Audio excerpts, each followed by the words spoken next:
Mesdames, Messieurs, bonjour et bienvenue à la revue des Grandes Unes, édition de ce mardi 10 octobre 2023. Nous sommes en direct de nos studios de Douala. Première escale en kiosque.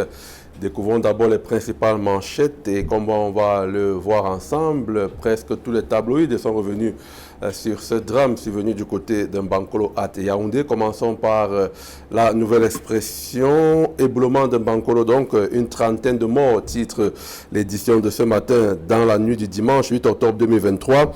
La rupture de la digue d'un lac au quartier Oliga a conduit à un éboulement de terrain, une catastrophe naturelle de plus, écrit la nouvelle expression. Le récit des événements à lire en page 2 de l'édition en kiosque ce matin. À la une du Messager, Bankolo, l'horreur au pied du monde, titre donc le Messager, 30 morts, 27 blessés graves et des dizaines d'habitations ensevelies suite à un éboulement de terrain causé par des pluies diluviennes le week-end dernier. Vous aurez des précisions sur ce qui s'est passé en Bankolo en page 2 du journal Le Messager. Publication de ce matin, Bankolo, pluie de larmes, une trentaine de morts suite à l'éboulement, nous dit le journal Mutation, à lire dans l'édition de ce jour, les réactions et les leçons à tirer de cette autre tragédie. À la une du quotidien Le Jour, éboulement en Bankolo, 27 personnes ont trouvé la mort, titre l'édition du jour. Les fouilles des décombres se poursuivent. Lit l'interview de l'ancien maire de la zone du sinistre en page 3 de l'édition disponible en kiosque ce mardi. À la une de Cameroun Tribune, drame de Bankolo. Pourquoi s'interroge le quotidien bilingue gouvernemental? C'est la consternation générale après la mort d'au moins 30 personnes dans ce quartier de Yaoundé. Dans la nuit de dimanche à lundi, un cours d'eau sorti de son lit à la suite d'une averse a causé cette tragédie et d'importants dégâts matériels. Les ministres de l'administration territoriale pour la Tangandi et de l'habitat et du développement urbain Célestine Ketcha-Koutes sont descendus sur le site pour la coordination des secours et des recherches et pour prendre les premières mesures sur le terrain. Lit le message de condoléances du président de la République et le communiqué du gouvernement à ce sujet. À la une du quotidien Émergence, éboulement à Yaoundé, drame en Bankolo, titre le journal Émergence, qui est également revenu sur cet éboulement survenu donc la nuit de dimanche 8 octobre 2023 et cette rupture de la digue d'un lac au quartier Oliga qui a conduit donc à un éboulement de terrain et causé la mort de 30 personnes ainsi que de nombreux blessés. À la une de l'essentiel, Bankolo, la colline de l'horreur, les pluies torrentielles tombées à Yaoundé dimanche soir ont provoqué un glissement de terrain sur la colline Bankolo qui domine la ville. Bilan tragique, l'ensevelissement d'une vingtaine d'habitations et la mort d'une trentaine de personnes. À la une de l'économie quotidienne, éboulement et inondations en zone urbaine, il y a des solutions, nous apprend l'économie quotidienne. Dans cette édition du quotidien L'économie, le journal revient sur les propositions faites il y a 2 ans par le professeur Ken Fodop, urbaniste de regretter mémoire pour éviter ces catastrophes naturelles. Le drame survenu le dimanche 8 octobre 2023 à Bankolo interpelle à nouveau le gouvernement, écrit dans l'économie quotidienne. On va évoquer à présent un sujet sur le sport et singulièrement le basketball. C'est à la une de l'actu sport de ce matin. Pourquoi Joel Embiid a choisi les États-Unis, titre l'actu sport. J'aime mon pays d'origine, mais je voulais vraiment participer aux Jeux Olympiques. Tiraillé entre le Cameroun, sa terre natale, la France et les États-Unis qui l'ont adopté, la star a finalement opté de jouer pour les États-Unis d'Amérique. Un choix qui a déclenché une vague de réactions et d'indignation, mais qui semble très logique, écrit dans l'actu sport. Des précisions dans les colonnes de ce journal. On sort avec Éco-Santé, paralysie cérébrale des enfants touchés dans le monde, nous apprend le quotidien Éco-Santé. Dans le cadre de la journée mondiale de la paralysie cérébrale, la Fondation Aslan a organisé une série d'événements pour marquer cette célébration le 6 octobre dernier. C'était à Yaoundé. Et voilà donc pour cette première partie consacrée au kiosque. On va à présent accueillir nos invités pour en parler ici en studio. Je commence par Rodrigue Chokoa. Rodrigue, bonjour et bienvenue. Bonjour à Cheikh Kamga, bonjour à Eve Villard et bonjour à nos très chers téléspectateurs qui sont nombreux à nous regarder ce matin, je suppose. Permettez-moi de faire l'entrée dans cette émission par une image que j'ai vécue lorsque je sortais de mon quartier, Neubel. Le quartier c'est Neubel dans l'arrondissement de Douala 2e. Il se trouve que la mairie de Douala 2e a décidé de procéder, d'envoyer des agents faire des casses sur les tables, les kiosques que certains commerçants ont érigés sur les trottoirs. Et en même temps, quand ils font le casse, il faut préciser que les kiosques des entreprises telles que PMUC, Orange, MTN n'ont pas été touchés, mais on constate que c'était la pagaille générale, c'est-à-dire que les agents ont procédé ce matin à des casses très tôt, des casses des tables, tous les étals des commerces qui sont installés sur le trottoir. Ce qui pose le problème de l'occupation des espaces occupation anarchique des espaces publics, que ce soit les trottoirs ou la chaussée. On se dit à un moment donné, lorsque les autorités municipales ont à un moment donné validé ce qu'ils ont appelé l'OTVP, l'occupation temporaire de la voie publique, ce qui amène justement dans les marchés, parce que ce désordre, on le constate également dans les marchés où les commerçants sont amenés à occuper les chaussées, les trottoirs et la chaussée. Lorsqu'on a validé à un moment donné ce qu'ils ont appelé l'OTVP, c'est-à-dire l'occupation temporaire de la voie publique, alors on se pose la question, et cette taxe qui permet justement de payer une certaine redevance, pour dire que bon, on a occupé la voie publique, voilà, on y est, et puis on a le droit de s'installer sur la voie publique. Alors comment remédier à cela aujourd'hui quand il faut justement à un moment donné réaménager cette réglementation et voir comment, si l'on veut véritablement combattre le désordre urbain, il va falloir être conséquent avec soi-même, c'est-à-dire être cohérent avec les actions que l'on pose. C'est entendu, Rodrigue Tchokwa. On accueille à présent Hervé Villandilé. Bonjour et bienvenue. Good morning, Rashid Kamga. Good morning to Rodrigue Tchokwa. Good morning to all the viewers of this program. Happy to be here this morning. Allow me also to say good morning to my brother and sister of the Anglophone Zone. I know that there are many who are watching the program also. We know that they are facing tough time. We are always praying God to bring peace back in that region. Ils sont nombreux à nous regarder dans les régions du nord-ouest et du sud-ouest, mais aussi dans la région du centre et particulièrement à Yaoundé, qui vit donc cette tragédie comme tout le Cameroun entier. Cet éboulement survenu en Bankolo dimanche dernier, la presse en parle ce matin. Éboulement de Bankolo, une trentaine de morts par exemple à la une de la Nouvelle Expression, surtout ce chapeau. Vous finissez avec Villa par dire qu'une catastrophe naturelle de plus, de vous prendre au mot. On est là dans une catastrophe naturelle de plus, comme on a vécu ces dernières années. Catastrophe de plus pour la Nouvelle Expression et catastrophe de trop en plus, parce qu'il faut dire qu'on n'a pas ajouté, parce que depuis environ 2 mois au Cameroun, c'est comme si c'était une série qui se produisait et que c'était programmé, du moins. C'est comme si nous sommes restés aveugles et nous n'avons pas vu les choses arriver, ou du moins on a laissé pourrir au point où c'est en train...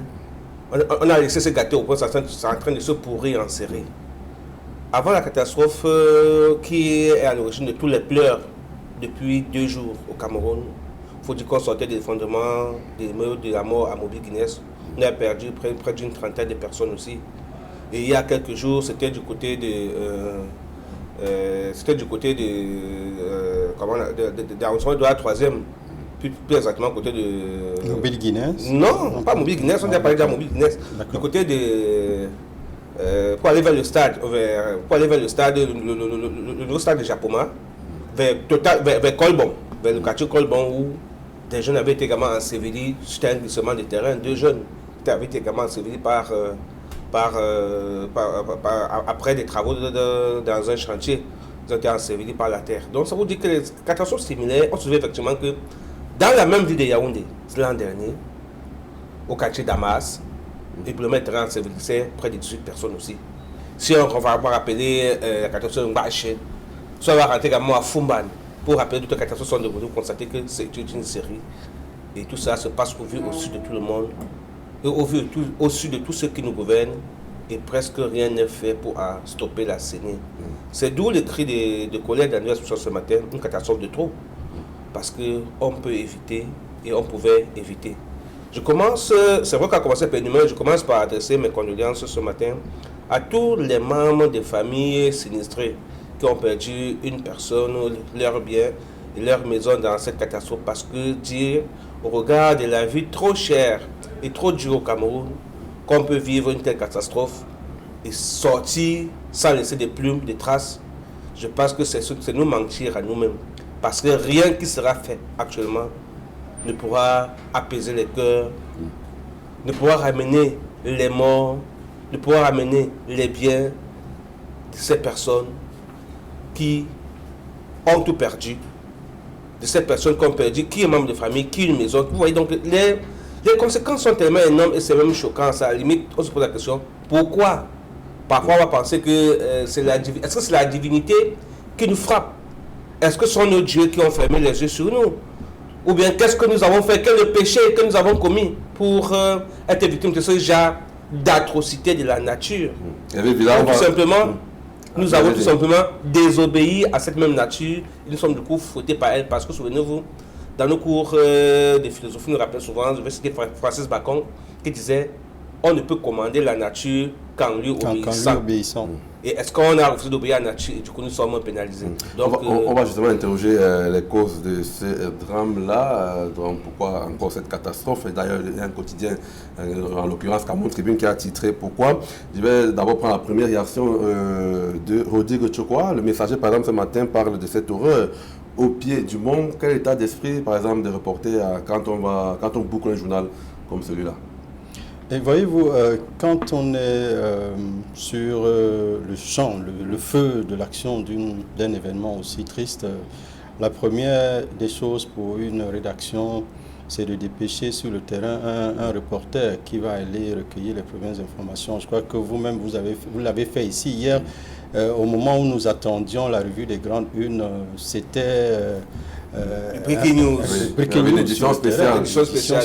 Donc, c'est connu dans les médias, quand on a un événement pareil, il faut immédiatement être up-to-date, c'est-à-dire à la page de l'information. Et c'est ce que le Messager a fait par la voix du rédacteur en chef adjoint qui réside à Yaoundé, en l'occurrence Christian Tapmi, qui est allé sur le terrain et qui a recueilli les premières informations. Et toutes les informations concordantes jusque-là font état d'un bilan provisoire de 30 morts et d'une vingtaine de blessés et de nombreux disparus. De nombreuses maisons ensevelies, détruites. Donc voilà un peu. Donc ça, c'est les premières informations qu'on a eues sur le terrain. Et les fouilles se poursuivent donc du côté de Bankolo. Mettons justement le doigt dans la plaie. Alors, on a dit que ces populations-là vivaient dans ces zones à risque, qui étaient connues par les membres du gouvernement, les pouvoirs publics, les municipalités, etc. Mais un peu comme le médecin après la mort, c'est qu'il y a la catastrophe qu'on les voit descendre sur le terrain. Est-ce qu'on aurait pu éviter cela en amont? Oui, je pense qu'on aurait dû éviter. Et on peut même éviter d'ailleurs. Parce que la cartographie des zones à risque dans ce pays est faite. Et doit être fait si ce n'est pas fait. Parce qu'en réalité, je rappelle toujours avec insistance sur ce plateau que le rôle régalien d'un État, c'est de veiller à la sécurité des personnes et des biens. Et quand on parle des personnes, ce sont ses citoyens. Que l'État doit tout faire pour garantir la sécurité. Sécurité au sens large à ces populations. Et je pense que si on utilise les militaires pour le faire à nos frontières, nous devons également utiliser ceux qui nous gouvernent, notamment le ministère de l'Habitat, pour pouvoir gérer ce genre de circonstances, gérer ce genre de situations. On pourra également utiliser les services de cadastre pour pouvoir faire ce genre de travail.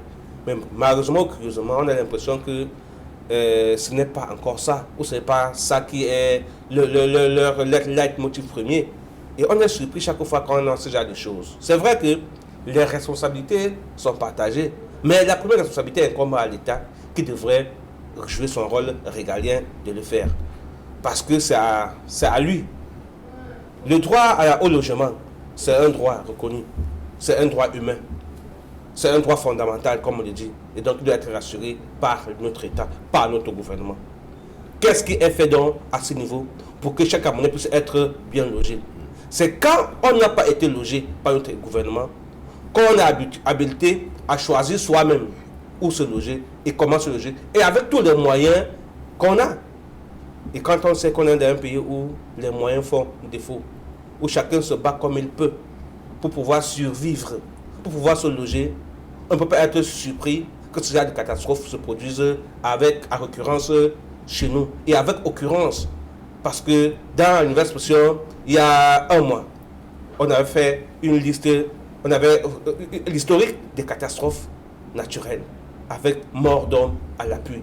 Je suis certain qu'avec cet événement qui vient de surgir à nouveau, on va également rappeler cela pour qu'au moins la liste des morts, le nombre des morts et des biens perdus puisse interpeller ceux-là, nos gouvernants, qui se penchent avec acuité sur ce problème. C'est vrai qu'on dira que les citoyens également ont leur responsabilité. Je ne vais pas nier sur ce plateau. Ils ont leur principale, c'est même là leur principale responsabilité. Se protéger. Parce que le premier élément de sécurité, la personne qui protège davantage, mieux que vous, il n'y en a pas. Vous devez davantage vous protéger que les autres.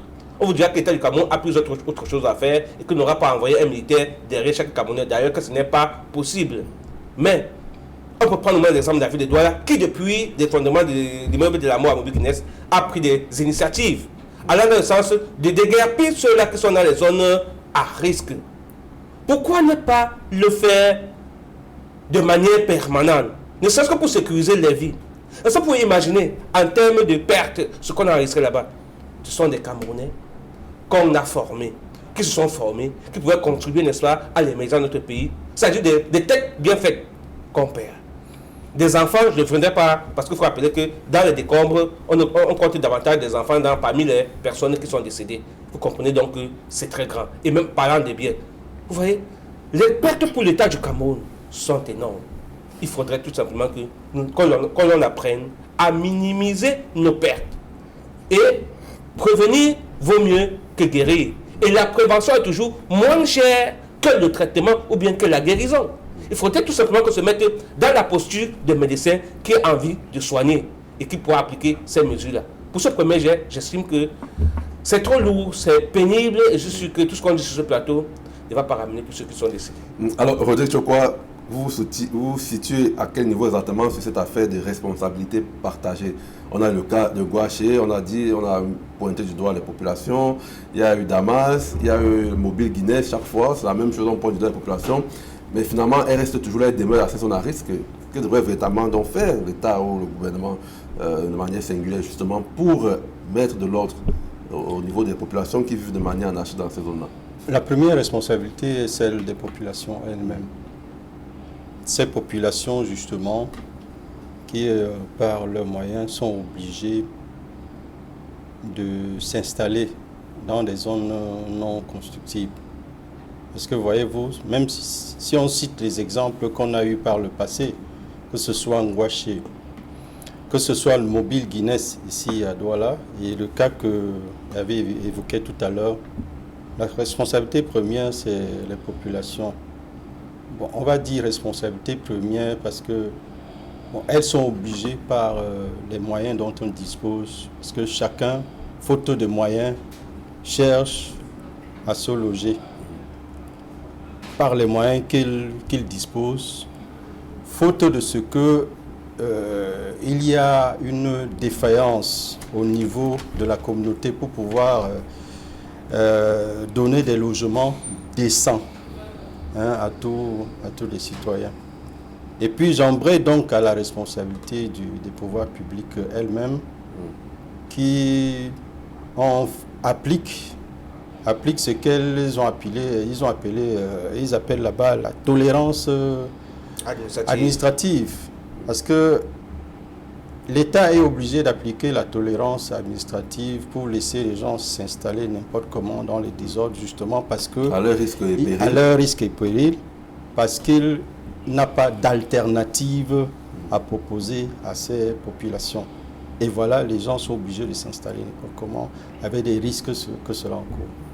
Bien plus, même quand les catastrophes, pour prévoir même les catastrophes, au sein de l'État, nous pensons qu'il y a des instances chargées de prévoir, de prévenir ce genre de catastrophe. Il suffit tout simplement de faire le tour des zones constructives, de remarquer comment les populations se sont installées à leur risque et péril et de procéder à des mesures qui s'imposent.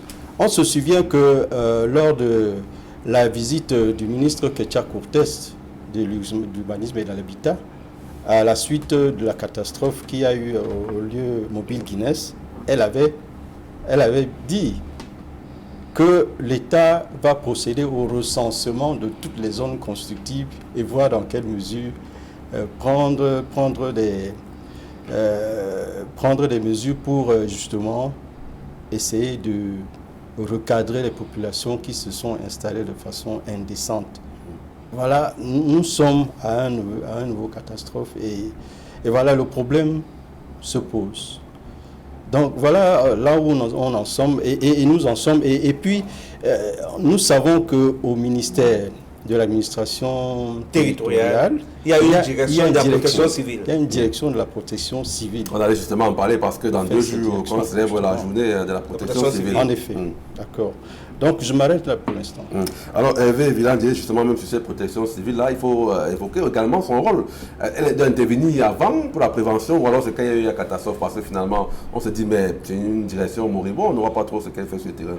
Oui, c'est vrai qu'on peut s'interroger, interroger même son importance, interroger même son existence au vu de toutes les catastrophes que le Cameroun a connues et que le Cameroun connaît. Parce que on les a rarement vus sur le terrain. Du moins, on va les voir avec les chasubles rouges, comme on a vu hier à Mobile Guinness. On a vu quelques personnes avec ce chasuble. Également, hier, dans les images qui nous sont parvenues du côté de Mambakolo, on a vu quelques-unes avec ce même chasuble immatriculé protection civile. Est-ce qu'il faudrait attendre ce genre d'événement pour pouvoir venir faire la publicité? Qu'est-ce qu'il faut au quotidien? Au moins, j'ai fini mon propos tout à l'heure en parlant de la prévention. Qu'est-ce qui est fait pour prévenir? Vous savez, la première action de prévention, c'est la sensibilisation. Au moins, c'est la première chose qu'on fait quand on veut prévenir. On sensibilise, on informe, on éduque. Parce que je ne suis pas certain que nos populations... Et on pose des actions. Oui, c'est ça. Ouais. Sensibiliser, c'est une action. Éduquer, c'est une action. Maintenant, la répression n'est que la dernière action à mener quand on a fini toutes ces procédures-là. C'est la dernière étape. Mais curieusement, je ne suis pas certain. Si vous interrogez 10 Camerounais, je ne suis pas sûr que 2 vous parleront qui connaissent la direction de protection civile et qui connaissent leur mission. Pourtant, il y a toute une journée qui est célébrée. Ça veut dire qu'il y a un problème à ce niveau. Il devrait davantage se mouvoir, être présent sur le terrain pour éviter ce type de catastrophe. Les Camerounais qui meurent, je ne suis pas certain que ça fait plaisir à personne, même pas à eux. Sauf qu'eux, ils n'ont rien fait pour empêcher que ces morts n'arrivent. C'est vrai qu'on va discuter sur les responsabilités, mais ça ne va rien nous ramener. On va plutôt interroger les politiques. S'il y avait des réels politiques de logement au Cameroun, des réels politiques, je ne suis pas sûr que les gens iraient se loger dans des zones à risque. Vous vous souvenez effectivement que dans ce pays, on a lancé des grands projets immobiliers. On a baptisé ça les logements sociaux.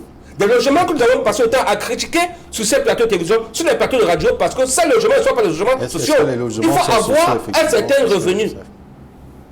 Il faut être riche pour bénéficier d'un logement social. Parce que quand on va mettre à votre disposition un logement social à 15 millions, je veux dire 18 millions de francs CFA. C'est le minimum. C'est le minimum. Qui est demandé. Quand on sait dans un pays que... Exactement, quand c'est dans un pays que le SMIC, au moment où il faisait à 32 000, il est passé, je crois, à 34 000 poussières. 38 000. 38 000 par là. Avec un salaire comme ça, est-ce que vous pouvez trouver un logement social? Vous savez ce qu'avait répondu un ministre quand on parlait de ça? Que pour pouvoir avoir un salaire, il fallait aller quand même loger dans une maison de 30 000 francs. Déjà qu'Ador avait 10 000 francs. Vous allez loger où? Il ne sait pas dans ces zones à risque là. Et après, quand on vient faire le deuil, on vient faire des discours qui ne vont pas nous aider. Je veux dire que c'est d'abord l'échec d'une politique de logement chez nous. Il faudrait qu'on y voie. Qu'on essaye davantage d'humaniser les logements. Qu'on puisse, vous savez, qui occupe les logements ici? Les camps ici. par exemple, ce sont des gens qui ont les moyens. Déjà, on va dire sur ce plateau que les clés s'achètent. Une clé s'achète à 3 millions de francs CFA. On a interrogé ça ici. Comme pour vous dire qu'il y a un chèque au niveau de la politique de logement.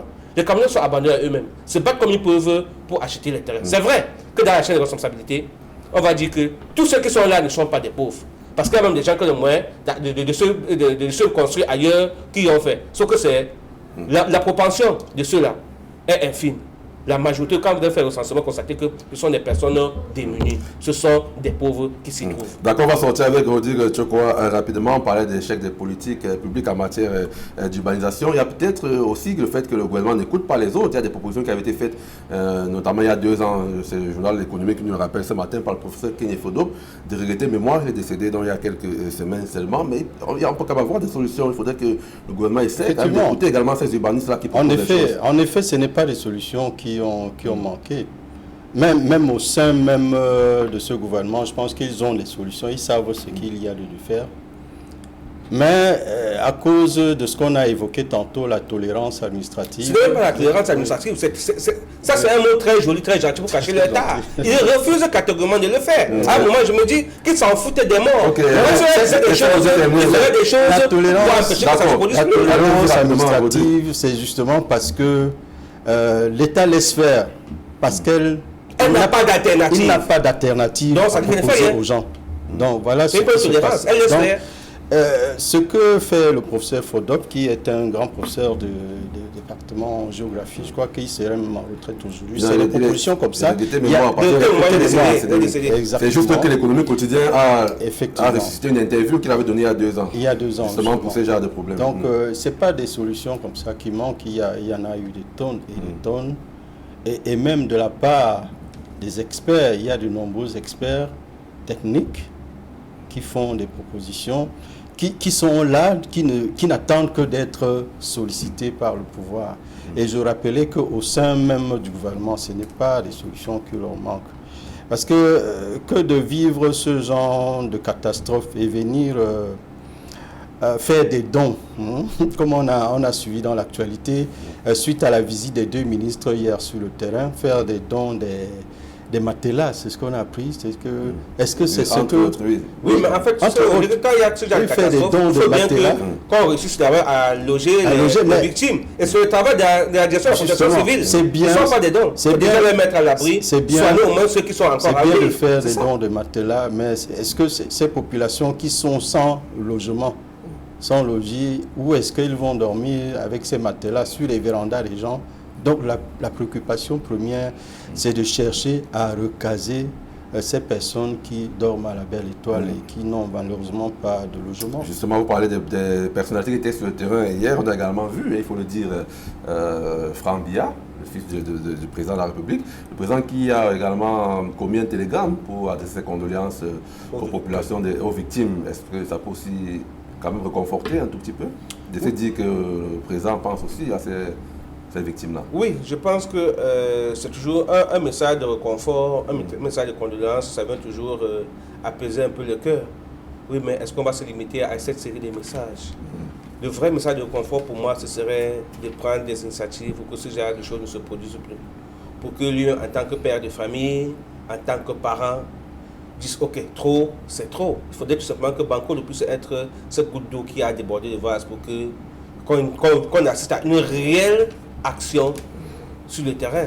Que notre gouvernement qui s'est endormi se réveille de manière brusque pour dire vraiment, on commence non seulement à enlever dans les zones à risque, à chasser les zones à risque, à détruire les zones à risque, tous ceux-là qui sont passibles d'y laisser leur vie. Et ensuite, de trouver des moyens pour pouvoir les loger. D'appliquer une réelle politique de logement. Parce que les logements sociaux que nous avons ne sont pas des logements sociaux. On peut le faire dans ce pays. Et au moins, je peux continuer à les exhorter. D'autres gouvernements, c'est lui seul qui peut faire des choses. Parce que, au début, moi, nous n'avons pas les moyens d'action. En dehors d'avoir des mots à dire, en dehors d'adresser aux condoléances, il dit ce qu'il faut, certainement pour améliorer les vies des Camerounais. Merci. On va se limiter à... Merci Hervé Villa, merci Rodrigue Tchokwa, vous avez été complet sur cet autre drame survenu en Bankolo à Yaoundé qui a donc fait une trentaine de morts, de nombreux blessés et disparus encore pour le moment, d'importants dégâts matériels. La suite des détails, c'est en kiosque avec les journaux qui en parlent ce matin. Mesdames, Messieurs, merci de nous avoir suivis encore ce matin. On va dire merci à l'équipe technique en régie, Jonathan Babiola, le Doponé, Gabin Tussac, Derek Simze, Innocent Abega et Emos Fongo à la réalisation. Rendez-vous demain pour une autre édition de la revue des Grandes Une. Restez sur notre antenne juste après nous, c'est 10-12, le Zénith.